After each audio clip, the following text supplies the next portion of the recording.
Small and medium-sized businesses are the backbone of our economy. Hi, I'm Dave Hatt with the BackBone Small Business Podcast. We've been chatting with small business owners all over Canada and the United States, and today we're chatting with Lysa Fina. She is the owner of Grateful Head Hair Salon in Toronto. Hey, Lysa, how you doing? Hey, Dave. I'm doing all right, thanks. All things considered. Yeah, not bad. I was reading on your website, so you're in a pretty cool neighborhood. Normally, lots of hustle bustle, but right now, I'm sure it's a ghost town, eh? Yeah, it's pretty quiet here. I mean, I have a big picture window, so I mean, there's a bit of traffic. There's a few independent businesses in the neighborhood that are still doing a little bit of like cash and carry or takeout foods and stuff like that, but it's minimal, very minimal. Yeah, it's sad. It's sad, really. Well, being a hair salon, you're just went from 100% to zero overnight, right? That's right, entirely. No business. We've been closed since March the 16th, so it's been a full month as of today. And I'm expecting it's going to be quite a bit longer. Yeah, absolutely. Yeah, I mean, certainly all the powers that be are letting us know right now that it's going to be a while for sure. So now you've been in business for, I think, about the same length of time that we have here, about 13 years. Is that correct? 15 years. 15. Okay. All right. Yeah. We just passed our 13-year mark in this location. Congratulations. Yeah. Thanks. Yeah. I mean, yeah, they say I know it's not much to celebrate, right? maybe not today. That's for sure. Yeah. So have you? And did you have more than one salon at one point? I did. This is my third location. So at one point I had two locations. I closed one of the locations and consolidated about 3 years ago. And I am very, very, very happy I did. I can't imagine going through something like this and having two properties to be concerned with. You know, it's incredible. It's really incredible what's going on. So if I had had two, I would have been closing one for sure. There's no way. And when you to clarify, when you say closing, you'd be like shuttering the doors. I would have had to do what I did 3 years ago right now, which is consolidate and put the two salons together, because you can't carry two rents at a time like this. I can't carry the one, you know, and that's the reality. You know, you're a business owner. This has been really, really tough. So now, how is it working? Now, what's the single hardest part that you've run into being a small business owner through this? With this pandemic specifically? Yes. Well, firstly, like trying to keep my team positive. I found, you know, that's a little tough because I've got to really take the positive route, and I've got to be the team leader through this, and I've got to reassure them that we're going to be okay, that we're going to open up again, that things are going to be okay. And I've got a strong team, and they've been awesome, but they have been my number one priority. Make sure that they know that they have a job to come back to. And then secondly, dealing with the clientele. You know, we've had a strong clientele for a long time, and got to let them know that we're still here for them. We will be once we open. And then dealing, of course, with the landlords and the bills and stuff like that, because the bills are still they're still coming in, right? I came into work today, I picked up 4 bills, you know, and they're all due this week. So you still have to pay your bills, and that's tough because we've got zero revenue. So now, are there any kind of breaks you've received, like with your landlord or with Ontario Hydro, or? No, not with the hydro company. I've canceled a lot of things. I've canceled a lot of the smaller bills, like smaller things that I've been able to shut down. I've turned off the heat, that sort of thing. As far as the landlord goes, we're working something out. I was told that I had to pay my complete rent for April, and so we had discussions, because there's absolutely no way. Like, we didn't operate in the space for 2 weeks in April, so that's already half of your revenue is gone, and your rent has been paid in full for March rather. So for April, you know, he did give me a break. They were fair. I believe they were fair, but I don't know what's going to happen in May. I don't know. And if we're closed in June, I don't know. It's going to be a long road, and small businesses are going to suffer terribly, terribly. Yeah, it's, you know, in chatting with people, having these discussions, there certainly is a common theme that if it goes on for any real length of time, you know, meaning June or July, then yeah, there's going to be a lot of people that are going to have to shutter because, you know, you've got the government's come out and said, you know, we'll back you for a loan for 40 grand. It's like, okay, well, great. Yeah. Now when I open my doors, I've got a new debt that I have to service. Yeah, not a solution. You know, and the interesting thing with your business though is you guys are probably going to go from 0 to 150% because everybody's going to need a haircut, right? Well, you like to hope so, but you also like, I don't want to predict anything. There's a lot of people that are out of jobs right now, not just you and myself, Dave. I mean, there's so many different industries and there's so many people that have issues that I don't have, like things that they need to take care of. They've got, say, mortgages, they've got kids. So if these people are out of work as well, what happens then? Are these people going to have the money to come back on a regular basis? You know, I think people are going to have to take a really good look at what's going on with them personally and their personal finances.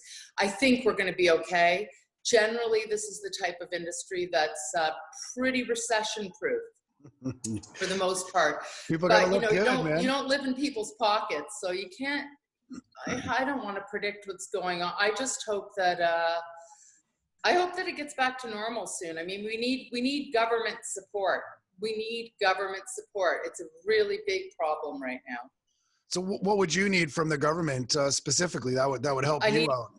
100% loan relief. I need them to take care of the landlords so the landlords can take care of the small business owners. Like, we're last on the list. Our prime minister hasn't said a word about small businesses. Like, not a word, nothing to reassure us that there's something coming for us. This loan business is a Band-Aid. It's not a solution. It's going to create a lot of debt. It's going to create a lot of problems. First of all, I'm not eligible for it. So I'm too small a business to be considered a small business, believe it or not. So I'm not eligible. I wouldn't take it if I were eligible. I'd rather start at zero and rebuild than come back in debt 40 grand. Loan forgiveness or not on the 10 grand doesn't matter to me. I just don't want to operate that way. I need some security. We need the government to take care of our landlords so the landlords can pass that on to us. We need rent relief, 100%. I really do believe that. And not rent deferral, rent relief. Yep. I that's common. That's a common theme, and I tend to agree. Yep. Because absolutely.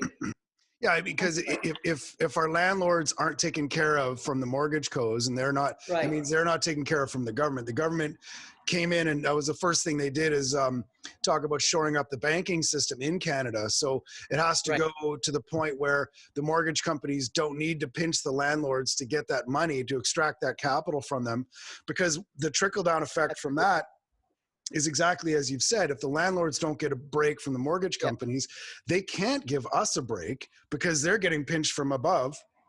And so they're going to continue to demand money from us. And then if companies like you and I go out, there's going to be nobody knocking on the door to lease this space. I know, I'm worried about that. I'm worried about, and I mean, I don't think that small business owners should be, I think we need to work with our landlords right now. We shouldn't be threatening them. We shouldn't be threatening to leave or find other spaces.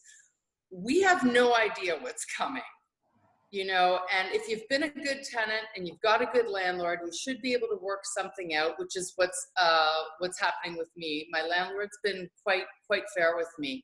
I hope it's going to continue to go that way. I don't want to look for a new space for my business, but I also don't want to be opening with a great amount of debt due to rent that I've had to pay. Yeah. I mean, my belief is zero revenue, zero rent. Like I'm not able to make money in the space. Legally not allowed to make money in the space. I shouldn't be paying for the space. It's a tough one, right? Because that is, if the mortgage companies are telling the landlords, you got to pay for the property, you need to make your mortgage payments, then they're going to look at you and they're going to look at me and say, well, you've got to cough up because you've signed a legally binding contract to pay this amount of money per month. But then you've got the wild card, which is the government has mandated we all social distance, we all effectively shut down, especially a business like yours.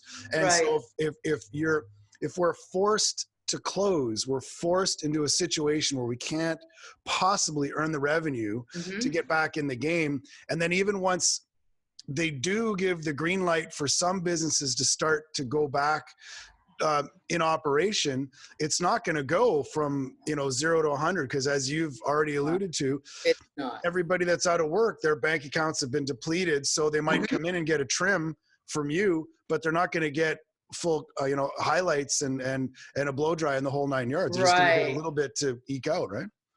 Well, we just don't know. I do really have the feeling that my industry is going to be one of the last that's going to be able to return to work in any sort of regular mode, like spas, massage parlors, dentists, tattoo parlors, hairdressers, anything where you're in really close contact with people. I think that they're going to sort of starve us off.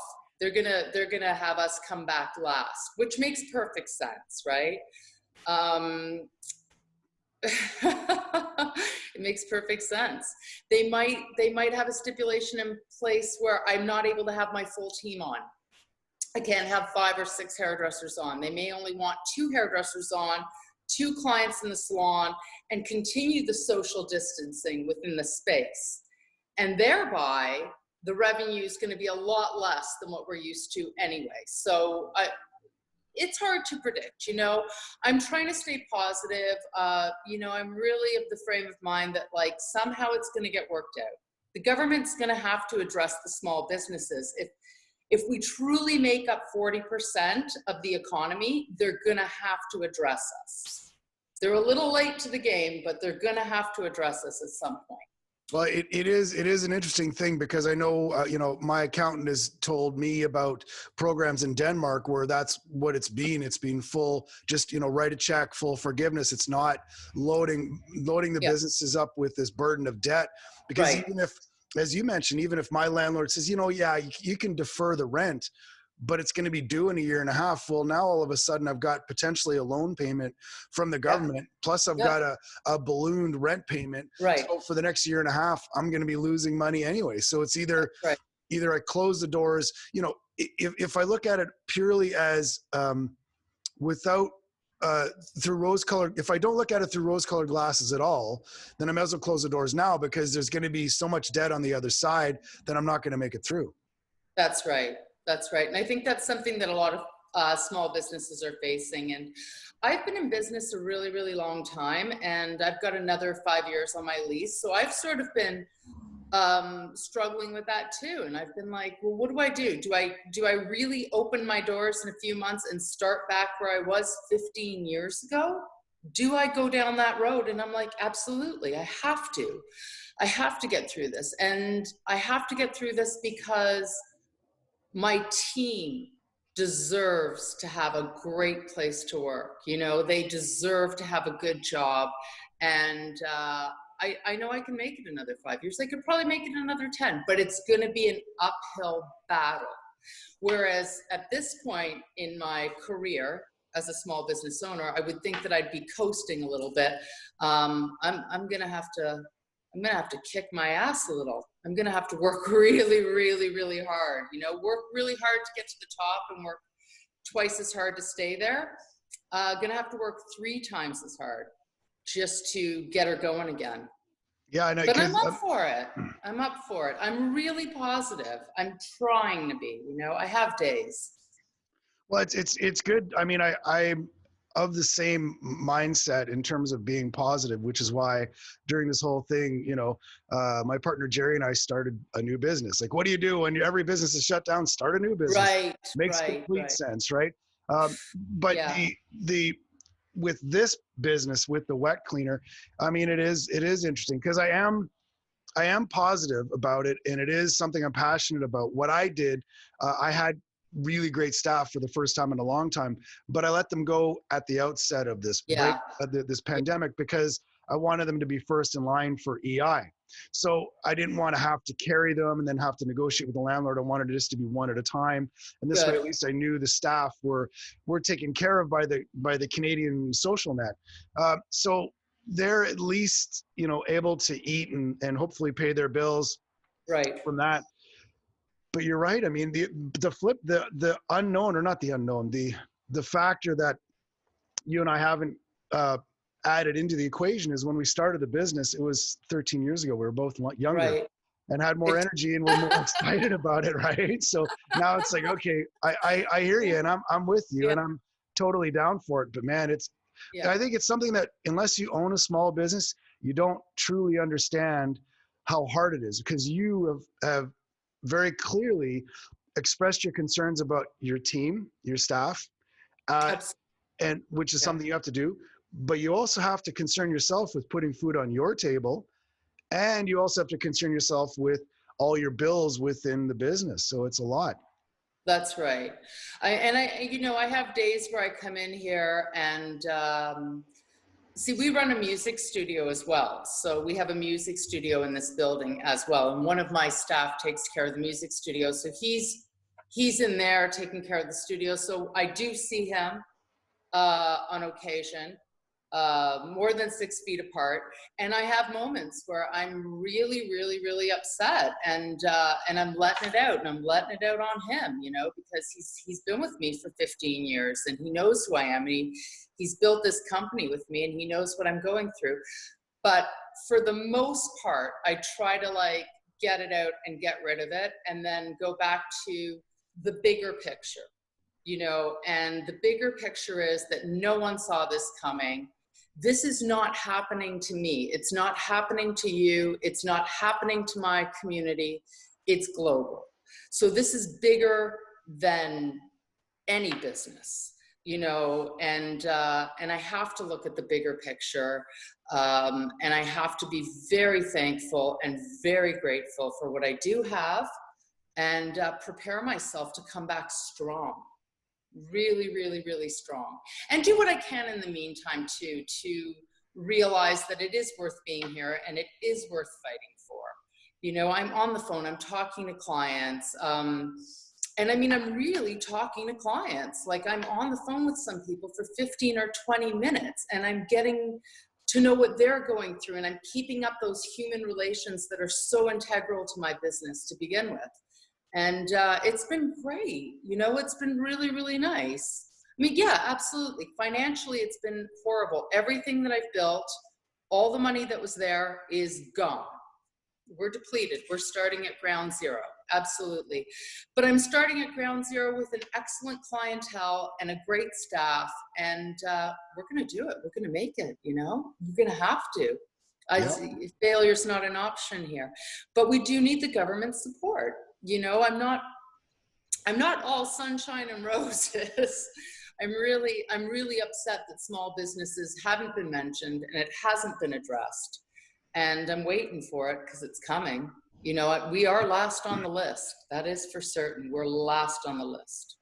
Yeah, and this is one of the benefits with this podcast is I have a direct line to somebody in the federal government that's an MP, and so I'll send him this video and let him know, man, this is the feedback we're getting. Because I mean, you're right, the restrictions that they have, like our company does qualify for the 40 grand. I don't know if we're going to go for it or not, because it winds up being tough decision. Well, it is a debt, you know. It's it is.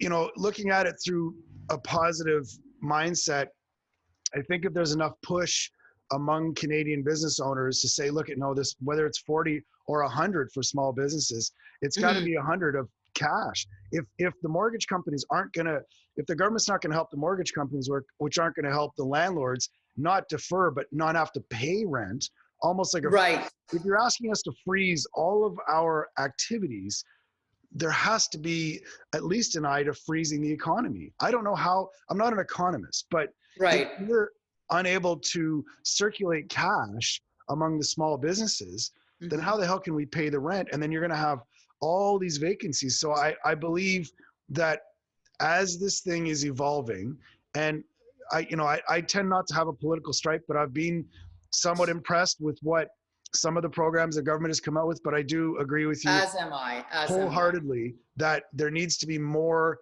done. So I think this, as a component, we can take to them and say, look, we're up, as you've said, Yeah. we're up, neither one of us are 22. We're both looking to kick ass and to fight to keep our small businesses alive, so we can be taxpayers, so we can employ people. But man, we need a hand right now, because we're playing by your rules. So you need to help us out. We do.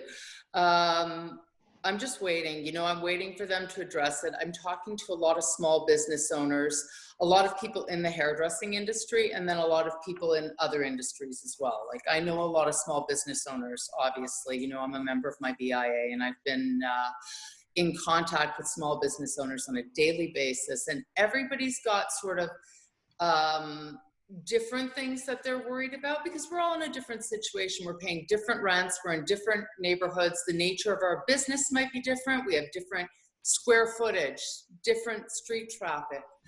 But the one thing that seems to be a solid, like that across the board, we are worried about our commercial rents.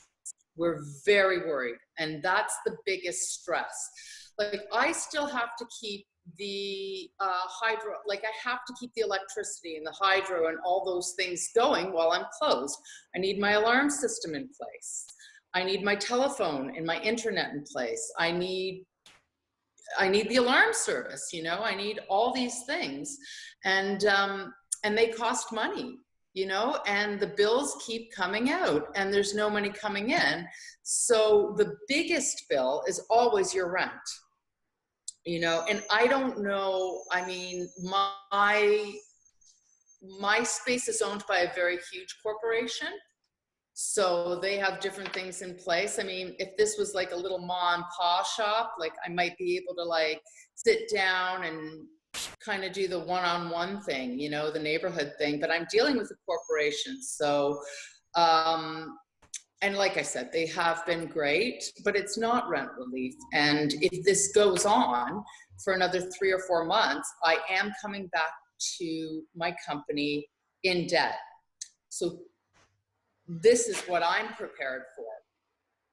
I'm prepared to come back, and full well knowing that I myself am probably not going to take a paycheck for a long time. So that's going to be tough. That's going to be the tough one. I'm very, very fortunate. I've got financial support from my partner, so I'm going to be okay. But I'm going to be working really hard for a while.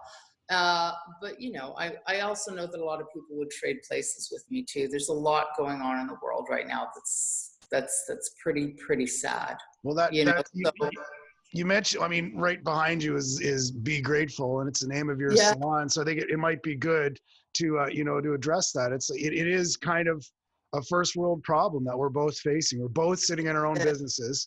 We're both in Canada, which is it's we've got healthcare. We've got healthcare, yeah. So yeah, I mean, there is, life could be worse, as they say. Life definitely could be worse. I don't know. I've become a big optimist through this entire month, and I can't believe that I am. But I just see that maybe there's a lot of good that's going to come from this. That I think that we're going to start to reevaluate our priorities, and Toronto's been awesome for small businesses. I mean, people are out there, they're rooting for us. I've got a lot of people calling me up and asking me if I'm okay, and can they buy gift certificates, and can they purchase shampoo, and what can they do to help out? So there is a lot of support from the actual community. And that's why I think small businesses are going to be okay for the most part, because I think that we're all going to sort of band together. I also think we're going to see a lot of businesses come together, like a lot of cross-pollination, if you will, where people are like, hey, I've got this space, your business and my business, they're pretty similar. I don't want to go under. You don't want to go under. Let's get together. Yep. Why not? Why not? Some of the most creative people around are small business owners. Absolutely. We're tough, man. We're very, very, very tough, and we're going to get through it. And yes, some businesses are going to go under. I also think that once the whole pandemic has settled right down and people are allowed to come back to work, that we have to take a look at whether or not the neighborhood and the way that it's changed will continue to warrant the rents that we are paying. Yeah. So we're all going to have to talk to our landlords. We're going to have to take a look at our leases, and we're going to have to make sure that we can survive, because without small businesses, what's a neighborhood? Well, that's true. I spoke with somebody yesterday, and they were talking about that exactly is an adjustment of the commercial rent space. Now, the problem is that mortgages have been taken out. So, there is, developers need to make money, that's for sure. And they do make, if they're doing it right, they do make serious profit. But yeah, like the cost per square foot. So what is it in your neighborhood, give or take? What's the cost per square foot? Do you know? I need a calculator. It's hard to say, right? Because it's going to vary for sure. Your cost per square foot, and then there's your TMI, so there's your tax, maintenance, and insurance. Yeah, your base rent. And just so you know, like, this is an old building that needs a ton of work. So we've got a lease as is, where is, and it's like $25 plus. But the next door to us is a brand new building, and they're doing $45 plus. Yeah, I'm looking at $47.50. So there you go. So we're in little old Victoria, where our population is 150,000. And so because of the West Coast, we pay, Toronto prices for commercial space, right? Absolutely. Yeah, I realize the real estate there is, it's up there. It's crazy. Up there. Anyway, without going too far down that path, two things. One, a recording studio at a hair salon, it couldn't be more Toronto. I love it. I wish I had known you when I was living there. I wish you were around. A lot of musicians. It's fantastic. Yeah. When I was there, I don't know if you remember Louise Marie Longhair on Yonge Street. No, I don't. So it was this hair salon. It was at Yonge and Carlton, and it was upstairs above the convenience store. And he went into her house. She had an apartment. It was called Louise Marie Longhair. It was back when I had hair in the 90s. Okay. And she had, a Rottweiler and a big old boa constrictor. And she cut your hair in her living room. And it was just awesome. Very eccentric. Oh, very, very Toronto. It was great in the 90s, right? It was terrific. But I want to thank you for your time. This has been great. Very informative. Thank you. I appreciate the Toronto perspective. Love Toronto, always have. Thank you. Offline, let's maybe you could connect me with some of the businesses with whom you're speaking, because I love to share their story. Would love to. Absolutely. Okay. Take care. Stay well. Stay safe. You too. Take care, Lisa. Thank you. Thank you. Be well. Bye. They are the backbone of Toronto's economy and the country's economy, and their success when we restart our city will be key to restoring the strength of Canada's economic engine.